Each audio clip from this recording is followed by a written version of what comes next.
All right, Chaz, you get to do the countdown now. All right, okay. You got the mic, you got the sound bar, all right. the sound machine. All right, we got it. All right, ready. Like the pros do it, Jimbo. Like the pros. 5, 4, 3. Live from Pepsi Studios in New York City, it's the Hospitality Hangout podcast with the restaurant guy and the finance guy. Everything's better with Pepsi. I like that, Chaz. I like that intro. Listen, I'd like to welcome you more formally to the Hospitality Hangout, a hospitality-focused podcast where the founders of Branded Hospitality get to share their insights and bring technology and innovation leaders that are making things happen in the industry we love. My name is Jimmy Frischling, otherwise known as the finance guy. I'd like to introduce my partner, Mr. Michael Schatzberg, also known as the restaurant guy. And thank you for that kind introduction, Jimmy. And for all those listening, feel free to call me Shatsy. And we are the founders of Branded Hospitality, and we are at the intersection of hospitality, technology, innovation, restaurants, food, custard, burgers, and everything in between. Jimmy, we do it all. Jimbo, I got to tell you, before we jump into it, we've got a great guest. Great guest. Unbelievable guest. I don't know how we book these guests. I don't know what we're paying these guests, but I don't. Not enough. That's 100%. But I got to tell you, big announcement today. You know, our friends at Pepsi have just announced. There it is. Oh, Jimbo's going with Starry, one of my favorites. My daughter's favorite. Starry. A little restaurant group by the name of Subway. Subway. Do you know this? I think I've heard it. It's like Starbucks. Subway is now switching from the red can. Switch to the blue can. To the blue can. Switcheroo. That's a big one. That's a big win for our friends at Pepsi, right? Win. That is a big win. So super excited about that. We got a great guest. I got to tell you, we are here today with some really great stuff. Jimbo, you want to talk a little bit about it? I do. We're very excited. We get to welcome our friend Scott Redler, co-founder of Freddy's Frozen Custards, and now Redler Hospitality. This is going to be a great show. I'm super excited. I mean, I got to tell you right now, before we get into our guest and everything about him, because Scott's got a great story behind him. But let's dig into it a little bit. Let's go back a little bit and just, we're going to go back to 1982, Jimbo. 1982. Jimmy, we're at the University of Missouri. And it was warm. And Scott was just a freshman. Didn't know much. Very green. And he said, you know what, Mom, Dad? Lawyer or accountant. His dad was proud. His dad was very proud. But he said, you know what? If you're a lawyer or accountant, you know what, Jimmy? You can always get a job. Always get a job, right? I feel the same about people who can play the piano. You can always get work. But you know what? But he thought back to himself. Before he did all that, he's like, when I was 15, he had never been happier because he was catering. He was doing catering. He dressed up in a tuxedo. He was serving in caviar and little hot dogs and all that stuff at bar mitzvahs and weddings, all those type of things. And you know what he did? He didn't become a lawyer. He didn't become an accountant. You know what he did? He went to hotel management, Jimmy. Catering and hotel management. He worked across fine dining restaurants, things all over the country. He opened up a steakhouse, Timberline Steakhouse. I don't know the year, but it was delicious. A delicious steakhouse. And he had more than one. Okay. And then after the steakhouse, like, you know what? Steak is good, but you know what's better? Custard. And he said, I'm opening up Freddy's Custard. You know what, Scott? Let's bring you in, okay? Yes, Scott. How much did I get right? How much did Scott get I'll give you about right? And by the way, we're thrilled to have you here, Scott. 74% right. How's that? Is that a good score? That's better. That's pretty good for you. 74% right? That's pretty good. Pretty good. Yeah, but loved it. You know, it's been amazing. 48 years in our amazing industry, and I love it every day. Still love waking up and saying, what can we do different, and how can we impact people, and how can we impact our guests? I love it. Listen, you are truly, I mean, Jimmy and I have a lot of guests on, and there's nothing better than when we get restaurant lifers. People who started in the business when they were really young. I mean, Jimmy was a bartender. I was a bartender. You started in catering. I mean, we want to get back. We want to dig into it. But you know what? It's always great to talk about the success. And I mean, needless to say, we're going to talk a lot more about Freddy's and all the success you've had there. But I mean, there's just opening a restaurant it's not easy. It's hard, right? I mean, it's really hard. And let's just talk a little about your first restaurant that you opened and how hard that was, and then let's get into Freddy's. See what he did, Scott? Well, you know, Built you up. it's interesting. Built you So up. where I am, Built you up, and now we go with college. your first maybe less than great moment. But go ahead. Well, no, I mean, Scott was a very successful operator with just Freddy's has 10,000 stores. That's all. But you're not starting with But Freddy's. every successful operator has all those uh-ohs, and they're important to know about, right? Yeah, but I think you learn a lot from the uh-ohs, right? Absolutely. Always. So here I am coming out of college and go to work for Gilbert Robinson, Bristol Bar and Grill, number one choice. Loved it. What an amazing organization. They taught you better than anyone. They really had it down. And I fell in love with this concept in Minneapolis called Liège and carry-out cuisine. And I go, wait, I could do that. So opened up a Shanghai Charlie's on my own, mid-20s, and, kind of like a Panda Express, but I missed location. And, Shanghai Charlie's. I guess I didn't go to that real estate course in college or didn't show up on the day when they told us that. Well, you opened up on the wrong side of the street? Kind of in the downtown area that would not let us deliver, and we would do great lunches and dinner. You could lay down in the middle of the street and take a nap, and that was a challenge. That's good for business, I guess. If you could lay down if you could shoot a cannon in a restaurant, not hit anyone, that's bad. Yeah, it isn't good. So, but it was fun, So learning how to do design and menu and recipes and costing, the flow, ergonomics, all the components, financing. The only good news about it was called Shanghai Charlie's in Clayton, Missouri. I like the name, by the way. Shanghai Charlie's an awesome name. Good name. Yeah, it was fun. Name. And, good logo. Yeah, great logo. It was fun. I love the concept, but sometimes you have to do sales. Oh yeah, you need sales. You do need sales. Sales do make all problems go away. That's the concept, except for the lack of customers. Besides that, it's great. Well, it starts with a good name, though, Scott. It all starts with a good name. It does. You're right. It has to be right. And the good news is I didn't lose a lot of money. The bad news is I didn't have a lot of money because I started pretty though, right? like $3,000. It was like a fortune to me. But absolutely, my wife calls it my master's degree, and it truly was. And it helped leapfrog me into regional management at a younger age. And really, I could have spent a lot of money going to college and getting a master's degree. I think I got more value out of opening up on the job training, right?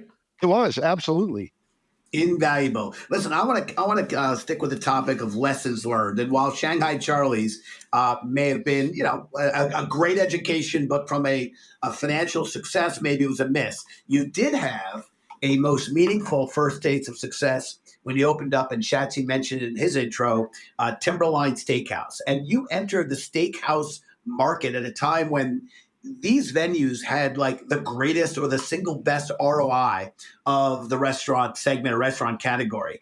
But the story maybe doesn't have a fairy tale ending. So I'll borrow from these were the best of times. These are the worst of times. What can you share more about Timberline Steakhouse? Let's start with why I did it, because I think that's important. And I wish I could find this piece of paper. I'm sure it's at my house, but like most restaurateurs, we have too much stuff.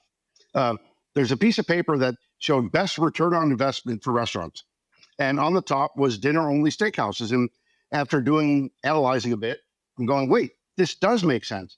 And started working on Shanghai Charlie when you did no dinner. Yeah, I'll go to bat more than once to get a home run, right? Or a single for the kids.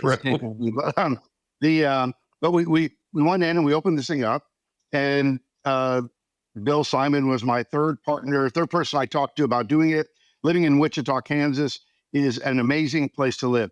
The spirit, the culture, the people here are off the charts. It's one of those secret gems. So don't tell anyone to move to Wichita because we don't want them here. We got enough people.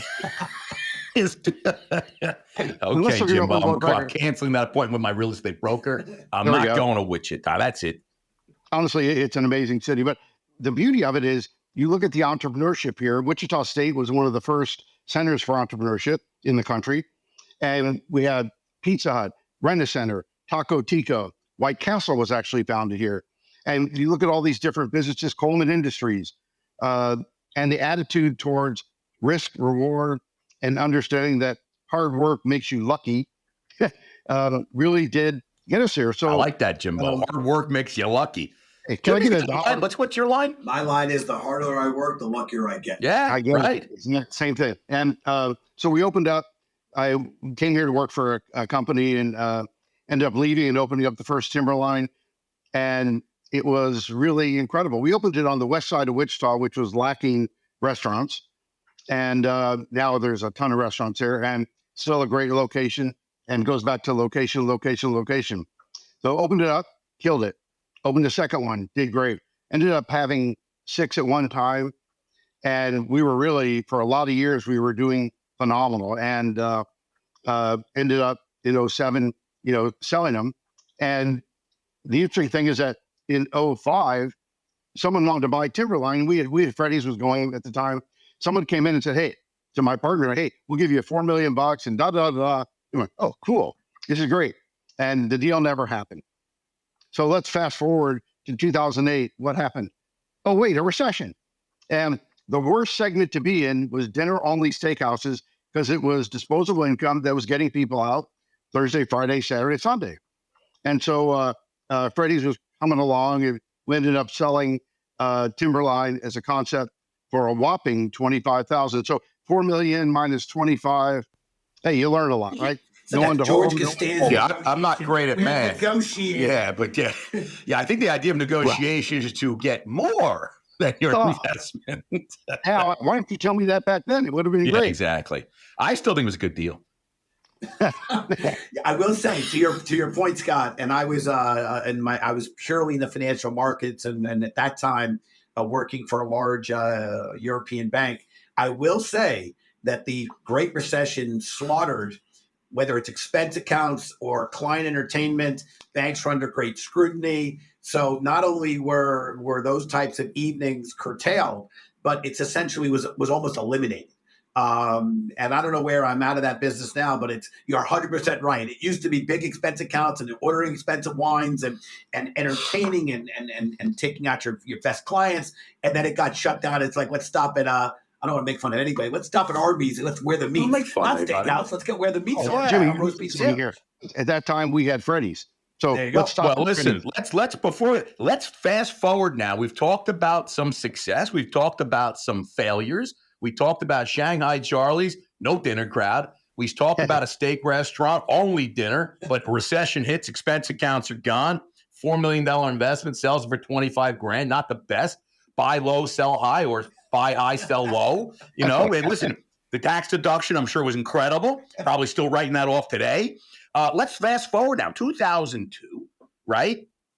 And now you're in the kitchen and you're making recipes for a new idea, Freddy's. You're wrecking the kitchen. Your wife's ready to divorce you and throw you out because you're messing up her whole kitchen. I mean, you take Freddy's from an idea. I think you told me you took over an old pizza store, I think, for the first one or something like that. Actually, you grew up to 400 locations. Let's talk a little about the success, and let's not forget about the triple D strategy. And we're not talking Guy Fieri, Jimbo. We're talking about the triple D at Freddy's and Scott's triple D. So let's talk about the success. Tell me a little bit about how Freddy started, because it's a great story. It is. So my partner, Bill Simon, and I have the steakhouses, and back then we were doing great at that year. And Randy came in one day, Randy Simon, Bill's brother, and goes, hey, I want to do frozen custard. And I go to Lake of the Ozarks and I really enjoy it. And we don't have any in Wichita, Kansas. So I go, okay. And I go, all right, first, if I'll do it, but I want to bring back steak burgers and Chicago dogs and all the food that I loved. And I'm a St. Louis kid and grew up on a brand that's challenged right now in our country, and it's easy to figure out who it is. And I want to go back and do it right.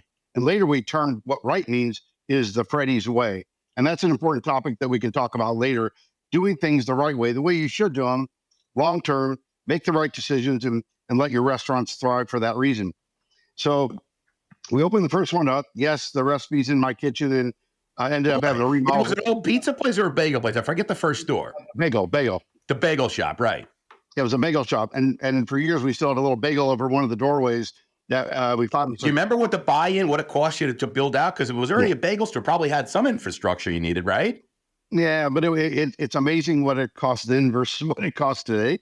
It was a minimal investment, no outside money. Bill, Randy, and I did it on our own, and opened the first one, and it was cheap. And it didn't Less than 4 million? Let's stick with less than I think about 300 grand, 250. Nice. And but the funny thing, the only thing I had not had experience in all my years in the industry was drive-through. And it scared me. Wait a minute, you're coming up to a drive-through speaker box, you're going to order, but I'm not going to sacrifice standards, right? I'm going to give you freshly cooked food every time. Great. And you're going to order over here, and a couple minutes later, I'm going to give you freshly cooked food at a window. And it scared me. So when we first opened up, I put my car in the drive-through window backwards with a sign on the back that said drive-through opens tomorrow. I did that for about a week. It's the free beer tomorrow thing. I love that. Right. Yeah. We got drive-through went tomorrow. We got drive-through went tomorrow. Yeah. We figured it out finally. And it's, huge. It's over 50% of our Freddy's business today, and continues to grow. They do a great job. But we opened the first one, and really, in Wichita, Kansas, I'm a St. Louis kid. I've lived in D.C. and Minneapolis and used to driving. But when you live in Wichita, Kansas, the Freddy's was 18 minutes from our house. Well, you almost have to get shots in a helicopter to get there. So right. Another location became available in East Wichita. We opened it up. That was the pizza place? No, that was a taco place, actually. A taco place, okay. And a record shop. And Schatz is going to find a pizza place that you convert. When did you convert a pizza place to a Freddy's? Damn it, Scott. I remember a pizza somewhere. First thing tomorrow, I'm looking for closed pizza places. Thank you. We're doing that Charlie's. We're doing that Charlie's. Bring it back, Shanghai. We're bringing Shanghai Charlie's in an old Pizza Hut. It would probably work today, but in the home of pizza, Wichita, Kansas, right? So we ended up opening a second one without a drive-through, East Wichita, and then the entrepreneurship spirit of Wichita took over, and we had folks that owned other concepts that said, "Wait, I want to do my own Freddy's." And eventually we said yes. And the first one opened in Hutchinson, Kansas as a licensee. And it was amazing and fun. And that was a really expensive dirt back then. I think Ron paid $175,000 for his dirt. How the world has changed. Yeah, sure. You're missing a few zeros today, huh? Exactly. And today, it's funny. You go from that location and you kind of blink. And all of a sudden, we're opening up our 25th, our 50th, our 100th, our 200th, 300th. We blew by it. And around 400 was when we said, well, we should sell the majority and move on. But it's amazing. But the true win is the number of people that have jumped on and really made their lives out of making money and taking care of guests and taking care of their team at Freddy's.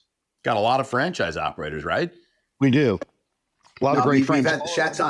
Schatz and I have had the privilege of working with some speaking with, getting to know some founders. And one of the areas of great joy they have is when it works and they're able to help other people, franchisees, build successful businesses and really change lives. And again, I don't ever, that I never get tired of hearing stories about how you came up with Randy and Bill with a concept and how many now people are succeeding on back of the kind of the foundation that you've created. I want to shift gears a little bit. It's not breaking news. In fact, it's not even new news. But for the podcast and for our listeners, I think you exited Freddy's, as you said. You exited the daily operation of Freddy's, but that's not the end of your story. In fact, there's a whole new chapter. Can you share a little bit about what you're doing now, and whether that's with Mocha's Cafe or now Redler Hospitality? Knowledge is cumulative, education's expensive. You're probably right now at the best of your game. So what's going on with Mocha's and Redler Hospitality? Well, so last year I was honored to serve as chair of the National Restaurant Association. Took a lot of time, absolutely loved it.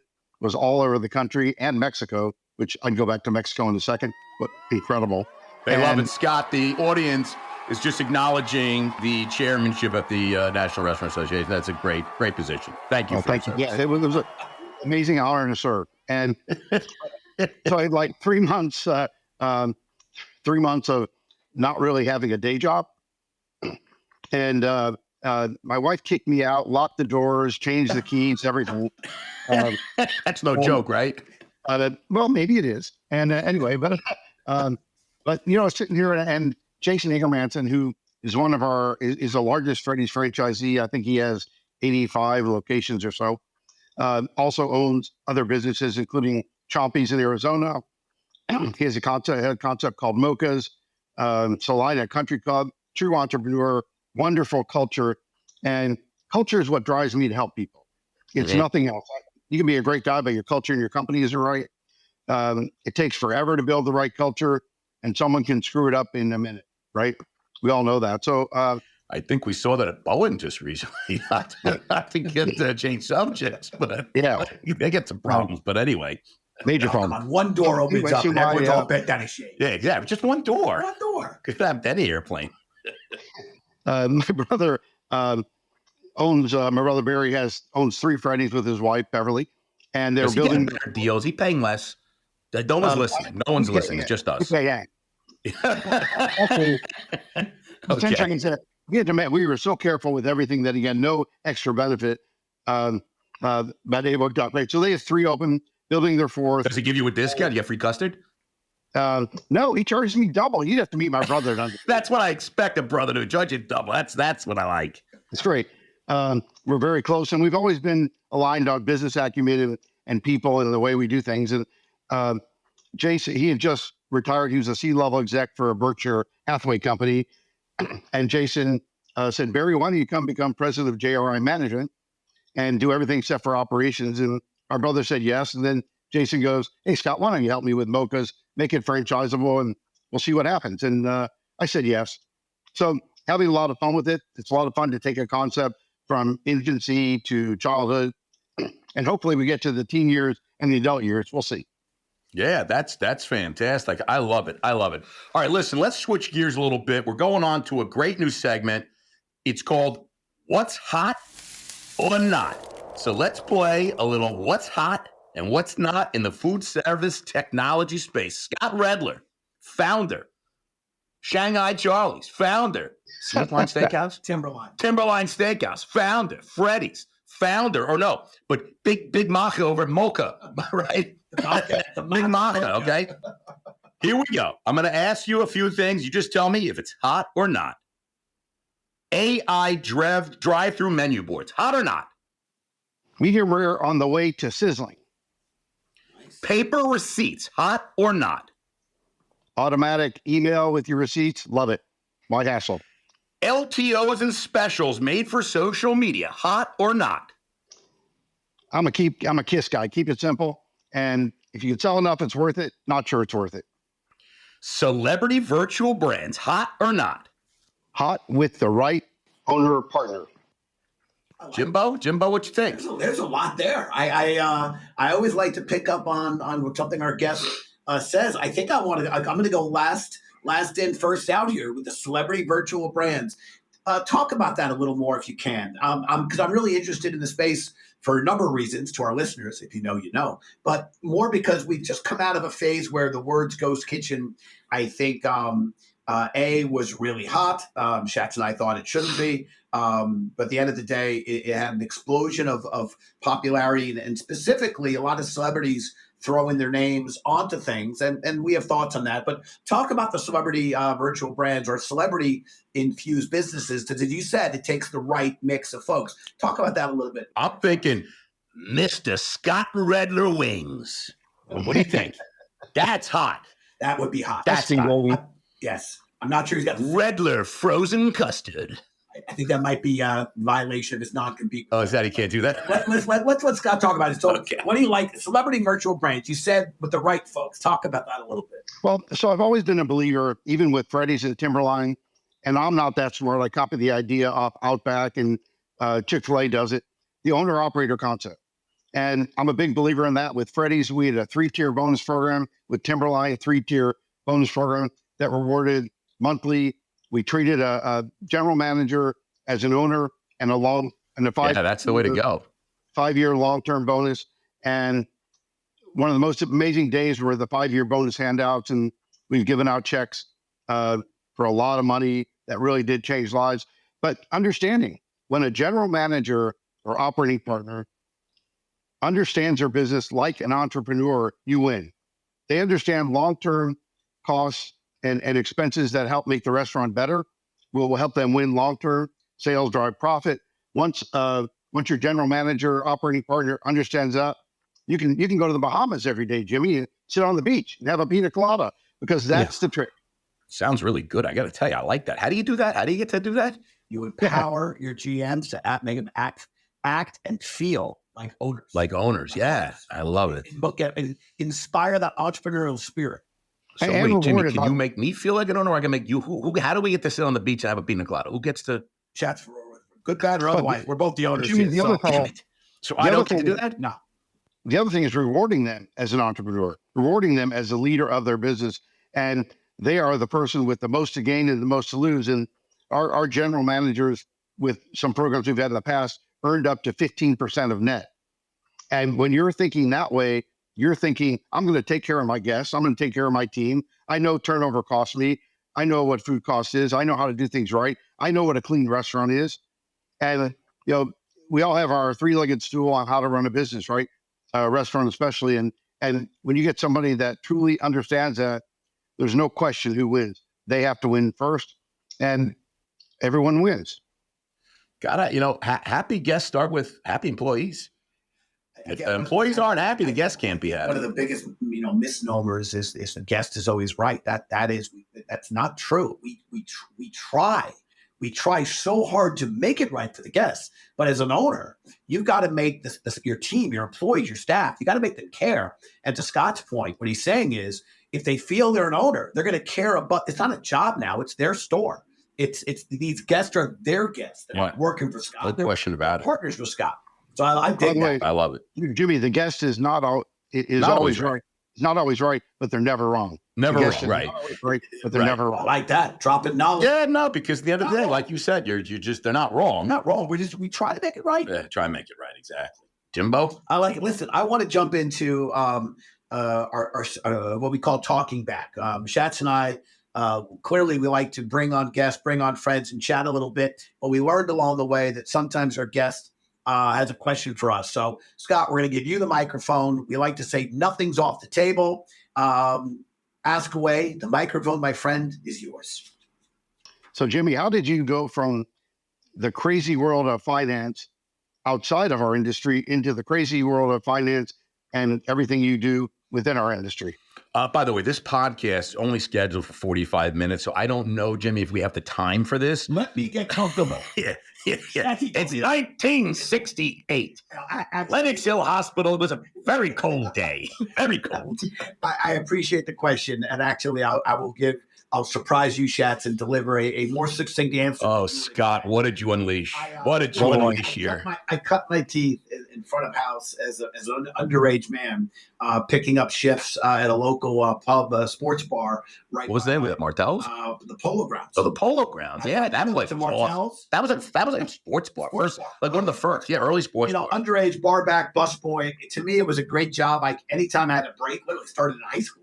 I could walk in there, became friends with the manager, and I could just pick up shifts. What a great experience. I didn't see a career path for myself. So when I graduated college, I went into investment banking. And I got my MBA over at Columbia, and I just charted more of a Wall Street and a financial run. But I did love the industry. And what really kind of connects me to it was when I had a few nickels to my name, I invested in my first restaurant, which was the managing partner was Shatsy. So I was a passive investor. Shatsy and our other partners make fun of me. They say, eat and drink for free. That's not fair. I paid up front. It's like riding the bus. You pay and then you ride. You don't pay and then ride for free. You pay. So I invested, and then I enjoyed myself fully with no responsibilities. And then I had two lives. I had my Wall Street life and my finance life, and I had my passive investment in investing along with Shatsy and our partners in our growing restaurant company. And then about 5+ years ago, based on feedback from Shatsy and the other operators on the friction between, let's say, technologists and operators, and was the industry that was really very analog and antiquated, was it being benefited? Were technologists really leaning in? And based on the expertise of Shatsy and our partners, I really felt this was a unique asset class, emerging asset class that wasn't leveraging subject matter experts. And with that in mind, I actually I divorced my own company, left it with my partners. That still operates, an investment management firm. And I went all in on hospitality, looking at this as an asset class where SMEs, subject matter experts, really need to be part of the technology discussion. That's this guy. That's us, Scott. We're the experts. And it started. We're smart. Started, Scott, with some, really a hobby where we were investing in companies that Shatsy and the managing, the partners in tech they really liked or even really loved. Pour My Beer, a self-pour beverage. Chowly, a labor saver. Bbot, online integration. Bbot, a QR code and pay at the table. Each of these were initially companies that we were using in our restaurants. So we were a customer first and then became an investor. And ultimately, my wife said to me, is this a job or a hobby? And she's smarter than me. And I said, you're right. And that's when I left my own investment firm. We hung up the shingle that's branded Hospitality Group. And we've now been active in this space. And I have to tell you, Scott, and I know it's a longer answer than anyone wanted, but I'll say the following. I have a big love of the asset class. And that's what makes this job. You said it at the start of the show, how much you wake up every day and thinking about what you could do to make things better. I get to play this cerebral sport that it's my own world of finance, but I'm doing it in an asset class in an industry that I truly love. And that just makes it really super fun. And Jim, but you failed to mention the no asshole factor. Yeah, well, I didn't want to curse on the. You're not. This is not. First of all, this is not a show. Well, yeah, I think what I would say is that we have a B2B strategy, and what I mean by that is we are allies to operators. We feel if we can work and help operators succeed, help them take care of their guests, and it's really their guests, it's their business. If we can help them optimize margins and improve efficiencies, we are creating a flywheel that wins. So we really stay focused on working with operators. And to Shatsy's point, when somebody comes across as a technologist and is an asshole, and they tell us they've never, other than being a guest in a restaurant, they've never had any experience in the workflow. And it's a very complex workflow that guys like you and Shatsy know intimately. I mean, a manufacturing facility is the kitchen, the retail facility is the dining room. It's a really complicated workflow that I think a lot of people unfortunately misunderstand. But if we can find technologists that are allies to operators, I think we all win, and that's what we're focusing on. Yeah, but I was talking about the banking, the no asshole factor. That you left banking because hospitality, everyone's cool. Well, I will. Everyone's cool and fun in hospitality, Jimmy. This is an industry that's. We know how to have a good time. It's comprised of an amazing group. This is a group of people that roll up their sleeves and get S done. And they plan. There's a team. We're bussing tables. We're seeing people. No job too big. No job too small. Yeah. Because if you're going to succeed as a restaurant, the team's got to win. And the front of house, the back of house, people have to work together. And that's really been super fun for me to be part of this industry now. Well, you know what? You brought up, you call it no asshole, but I'm the politically correct guy. So I call it the no joke rule, by the way. Yep. And thank you. Life is too short. He's from the Midwest. We're from New York. And it is so important. This is the industry of opportunity. There's no question about it. And by the way, I know why you made your decision. You talk about things in a very technical way as an investment banker would, but your passion came through. I can tell you're passionate about what you do, and you enjoy coming to work today a lot more than you did 10 years ago. So much so. That to me is a gift. And actually, Shatz, to work with you and Julie and that's the gift, Jimmy. To work with me each day, that's the true gift, Scott. I get to work with a team. I get to work with CEOs that are trying to do good things and restaurant groups. I mean, we're the second largest employer in the United States. We're not perfect. We will hit $1 trillion. We're not perfect as an industry, but I don't know a more democratized industry that allows people to really have an incredible run if they care and they deliver and they hustle and they work hard. So we're not perfect, but I don't know better yet when it comes to a democratized industry. And you know what? So I want to go into DDD, triple D. Okay. Because you talked about a lot of technology, and my career in the industry took us from a hotel restaurant guy who's flunking out somewhere, go work in a restaurant. And now everyone realizes that restaurateurs are running multi-million and sometimes multi-billion-dollar companies. Yes. And DDD to me is data-driven decisions. And it is so important to use the technology you represent and own part of a lot of these companies where we're able to get the information, menu engineering, make decisions that are better for our company long-term, better for our team, better for our franchisees. And it is so critical. I mean, I'm Mocha's, we use Toast. And Toast is great. We're excited about our new location. We're going to add kiosks and take technology to the next level. and we're able to make things and understand this works, this doesn't quickly. And when you're a large company, you're able to influence things by literally millions of dollars to the bottom line. So that's why I live with that. I got to tell you, man, you just said something that's really everyone. They're on their feet. Scott, that's the studio audience. The Triple D, data-driven decisions. Look at that. Let's hear it for data. Data-driven decisions.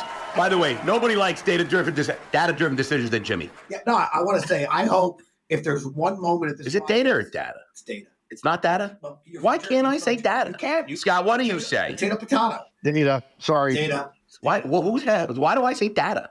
I can It's for give you. you, I can give you a list of reasons, but we don't have time. Is it automated data processing or automated data processing? What I want to just say is I hope if there's one takeaway from this episode, it's that, the Triple D. You're a veteran of this industry and you're still innovating and creating new concepts. And one of the arguments we have with a lot of restaurateurs is they're set in their ways. And I respect that. And they always talk about their gut and their instinct is how they make decisions. And I come from an industry that data really drives so much of the decision making. And what I try to tell these old school, these traditionalists is watch how much better your gut and instincts get. Watch how much better when you start relying on unemotional data-driven decisions. So I will give full attribution to your Triple D. That's yours, my friend. I will embrace it. I will give attribution. So does he have to do that? Pay Guy Fieri for using Triple D? Did he steal it from you? He took it from me. Different thought son process. Of a bitch. Get it. I knew he stole it from Scott. I knew it. I love it. Again, that's today's takeaway is there is now so much consumer preference data flowing through these companies. These restaurants are multi-million-dollar businesses. And that is, I just think that's an incredible thing. I love what you just did, and thank you for sharing with our guest and with me. The national. Jimbo, what are you hearing right now? I hear we're getting a cease and desist letter from the Family Feud. No, stop it. It's the Food Service Feud, Jimbo. It's Trivia Tuesday edition. I got to tell you, Scott, Jimmy, are you ready to play a little feud? Let's have fun. All right, the Redler family and the Frischling family. We polled 100 real human beings, real humans, Scott, on LinkedIn, real people.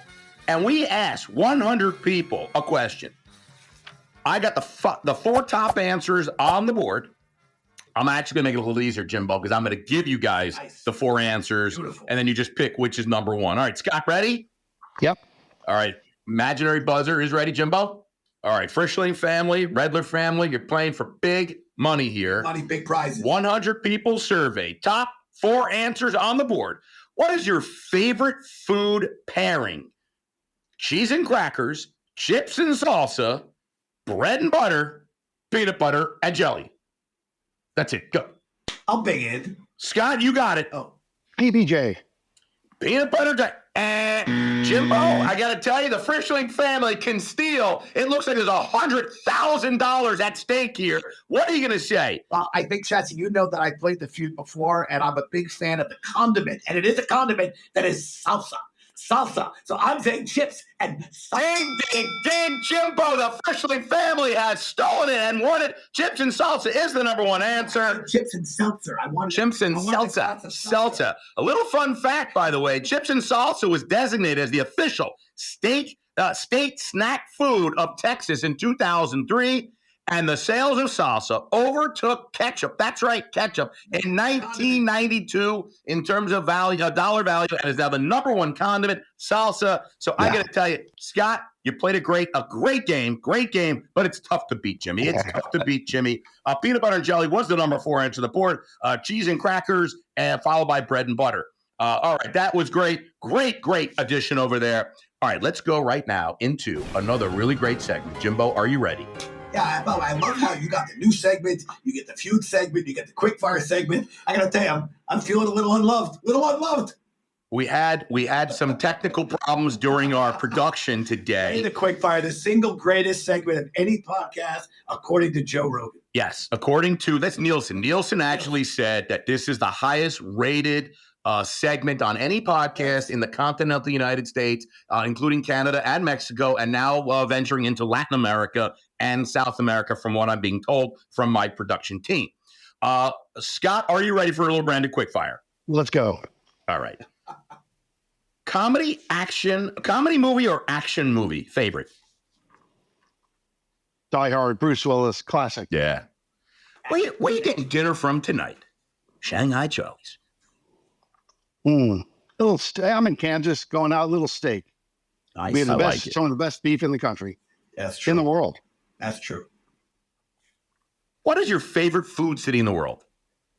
Got to be New York. I mean, to be able to go have Michelin Indian food and then the next night be in a Filipino restaurant with no silverware, where do you get that? No argument from two New Yorkers here. Well, I'm Jersey, Jim. All right, I'm not New York. I'm Jersey. You said it. I didn't. All right, Jimmy hates New Jersey. He doesn't like it. Never even been to New Jersey. Where's your favorite place to travel, Scott? DC. See the grandkids on my way to Italy. The best food ever. I knew he was going to say Italy. We talked about that, right? You cannot find a bad meal in Italy. It's unbelievable. It's the best. Yeah, And the people I agree. All right, here's where things get a little tricky. If you were to challenge Jimmy Rye to a game of backgammon, that's right, backgammon, what are better odds of beating? The restaurant guy who sits and plays backgammon all day or the finance guy? Who do you have better odds of beating? Boy, that's a tough one. Chatsy, I'm going to go with you, but bring your checkbook, okay? Bring your checkbook. Oh, wait a minute. Scott's a backgammon player. I love it. Yeah, I got to tell you, I love backgammon. I play it all the time on my phone. I've got like the app on, whatever. And I got to tell you, it's funny. I just started. I would always lose to the computer.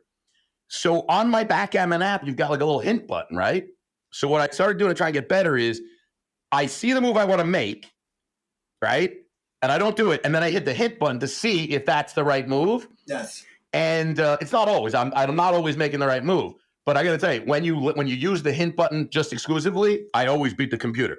So I'm getting better. I mean, are you really good? I enjoy the game. Oh, that means he's really good, Jimbo. That's a hustler right there. That's a hustler. I've never played it. What is this game of backgammon, you say? Yeah, he's in Italy playing backgammon, drinking Negronis all day long, I could tell, I went to college. Awesome. I mean, it's foosball and ping pong. What else is there? I got to tell you, I love it. I love it. Listen, Scott, I want to thank you so much for being on the podcast with us. Really super fun and really appreciate all the hard work you continue to do for the industry. And again, continued success and wishing you all good things in this latest chapter of your run with Red Hospitality and Mocha's. If any of our guests would like to get in touch with Scott directly, you can email. I have a cell phone. I have a cell phone right here. Let me give out that cell phone here. We don't do that. Wait, Scott, give me that cell phone again. So if you want to get in touch with Scott directly, you can email the podcast team at podcast@brandedstrategic.com, and we'd be happy to make the connection. And then finally, to our listeners, just want to continue to thank you so much. Our podcast subscriber base is continuing to grow. We're like 75,000 monthly listeners now, Jimbo. It is amazing, and that's not just my family. No, that's you. I mean, you got a big family, but not that many. Yeah, so look, we appreciate your engagement with us, and we continue to try to bring great hospitality leaders such as Scott Redler on and try to have a good time with each other, while also hopefully bringing you insights that you can utilize for your own businesses in this industry we love. So with that in mind, I'm going to sign off and say this is Jimmy Frischling, your finance guy, again with appreciation to Scott. And I'll pass it back to my boy Shat. Hey, thanks, Jimbo. And yeah, thanks, Scott. This was awesome. If anybody wants to learn a little bit more about Mocha's Cafe, what's the URL for that? Mocha's Cafe, mochasusa.com. mochasusa.com. Check it out. Are you franchising that yet or not yet? No, soon, but actually go to jriusa.com. jriusa.com. Learn about Mocha's Cafe. Let me tell you something. If and when they let you get involved, I mean, you always want to bet on a winner. Yes. And I got to tell you, Scott Redler is a winner. So if he does let you in on Mocha's, I suggest you get in on that and fast. I know Jimmy is already, I just see he's already went on and filled out an application. He's already going. He wants the New York City market, Scott, for Mocha's. He wants the Upper East Side. How many stores? Will you give him a good deal? I got a 5-unit deal. Here we go, baby. Hey, one thing I want to say before I leave, though. Thank you both, Jimmy and Chaps. Thank you for what you do for the industry. We are the industry of opportunity. Somebody who works hard, works smart, uses the tools to their advantage will win long term. And thank you for bringing it up. Thank you, my friend. Appreciate you. We good, Chatsy? Again, thank you, Scott, for your service to the NRA. That's the National Restaurant Association, by the way, everybody. I just want to make sure everybody understands. Yeah, that's not the rifle. Not that there's anything wrong with that, but I just want everybody. Yeah, thanks, Scott. Thanks, everybody. Cheers. Cheers, everybody. Cheers.